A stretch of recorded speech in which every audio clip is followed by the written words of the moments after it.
Assalomu alaykum kimyo fani qiziquvchilari. Ushbu laboratoriya mashg'ulotimizda sizlarga turli eritmalarda sulfat ioni borligini aniqlashni ko'rsatib beramiz. Buning uchun bizlarga 4 ta toza proberka, o'lchov pipetkalari,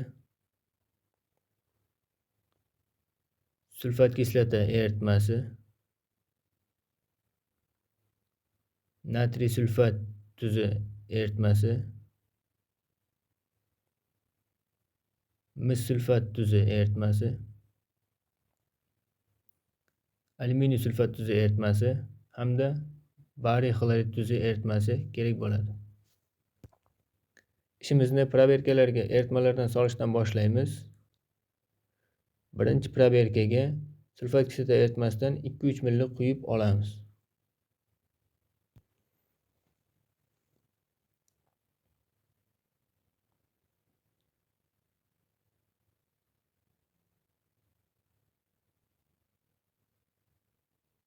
Sulfat kislota eritmasidan 2 ml miqdorda o'lchab olamiz.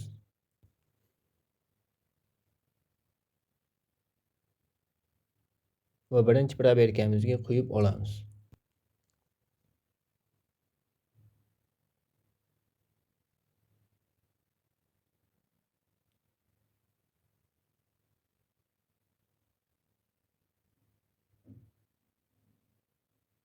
Ikkinchi proberkamizga esa natriy sulfat eritmasidan 2 ml miqdorda quyib olamiz.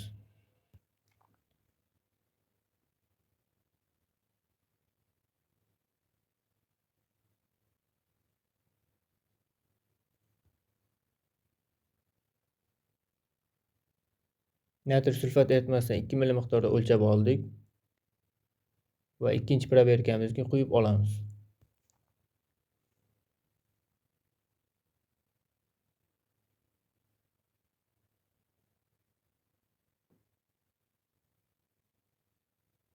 Uchinchi proberkamizga esa mis sulfat tuzi eritmasidan quyib olamiz. O'lchov pipetkamiz orqali mis sulfat eritmasidan 2 ml miqdorda o'lchaymiz.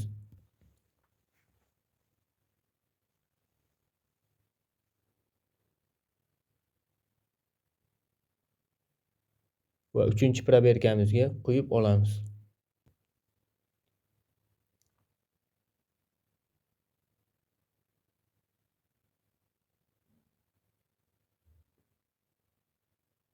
Oxirgi 4-chi proberkamizga esa alyuminiy sulfat tuzi eritmasidan 2 ml miqdorda o'lchab quyib olamiz.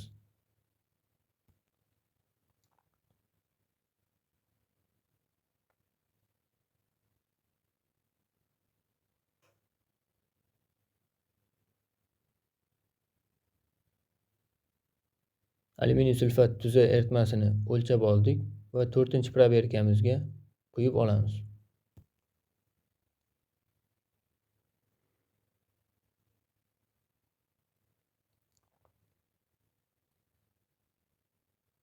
To'rtta proberkamizga 4 ta eritmamizdan quyib oldik.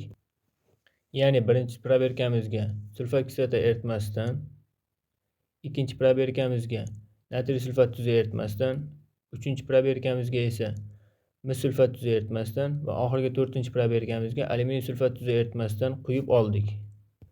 Endi bu proberkalardagi eritmalarga bariy xlorid tuzi eritmasidan 2 ml miqdordan quyib olamiz.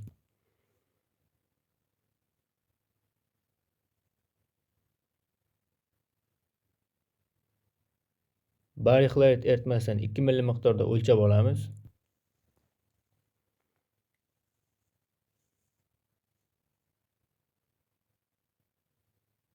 Va birinchi proberkamizga quyamiz.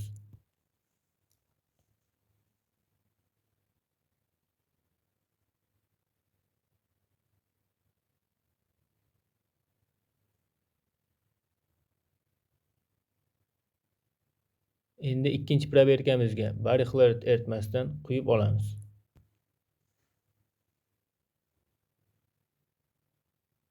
Bariy xlorid eritmasidan 2 ml miqdorda o'lchab olamiz. Va ikkinchi proberkamizga quyamiz.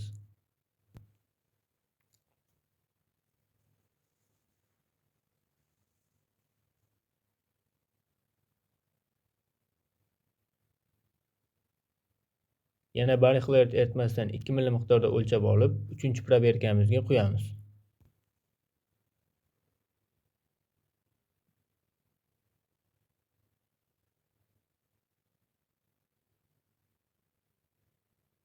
O'lchab olingan bariy xlorid eritmasini 3-chi proberkamizdagi eritmamizga quyib olamiz.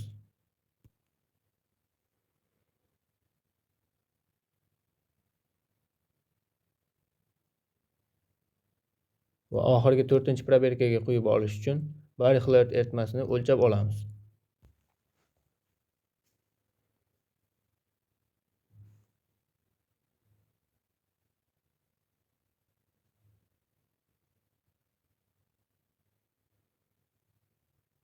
To'rtinchi proberkamizga ham bariy xlorid eritmasidan quyamiz.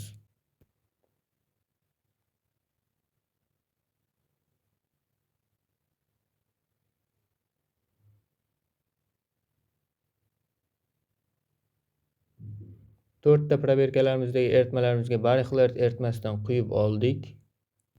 Birinchi proberkamizga, ya'ni sulfat kislota eritmasi bor proberkamizga bariy xlorid eritmasidan solganimizda bariy sulfat cho'kmaga tushdi. Bu eritmada sulfat ioni borligini, bariy sulfat cho'kmaga tushganligini bilib olishimiz mumkin. Ikkinchi proberkamizga, ya'ni natriy sulfat tuzi bor eritmasiga ham bariy xlorid tuzidan solganimizda bunda ham oq cho'kma, bariy sulfat cho'kmaga tushdi. Demak, bunda ham sulfat ionlari mavjud. Uchinchi, ya'ni mis sulfat eritmasi bor proberkamizga ham bariy xlorid eritmasidan solganimizda bunda ham bariy sulfat cho'kma holatida tushdi. Bunda ham sulfat ionlari mavjud. Eritmamizning rangi yashil bo'lishi sababi bunda mis ionlari mavjud.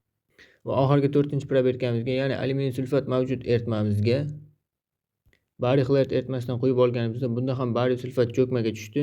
Bunda ham bariy sulfat cho'kmaga tushganligidan sulfat ioni borligini bilib olishimiz mumkin. Demak, sulfat kislota, natriy sulfat, mis sulfat, alyuminiy sulfat eritmalariga bariy xlorid eritmasi ta'sir ettirganimizda barcha proberkalarda bariy sulfat cho'kmaga tushdi va barchasida sulfat ioni borligini shundan bilib olishimiz mumkin. Shuning bilan ushbu laboratoriya mashg'ulotimiz yakuniga yetdi. E'tiboringiz uchun rahmat.